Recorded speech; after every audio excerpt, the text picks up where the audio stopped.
মাঝরাতে সে যা দেখল তাতে তার গায়ের রক্ত হিম হয়ে গেল।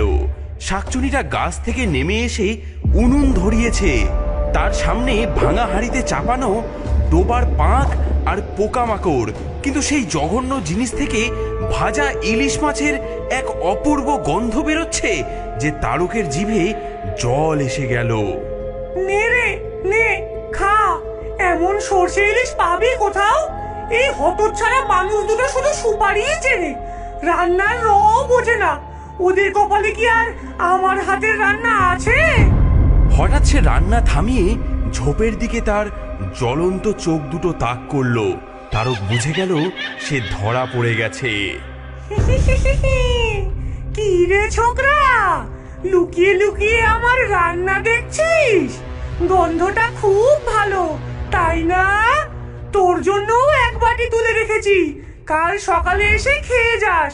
না এলে কিন্তু আমি তোর ঘরে গিয়ে দিয়ে আসবো, মনে থাকবে তো?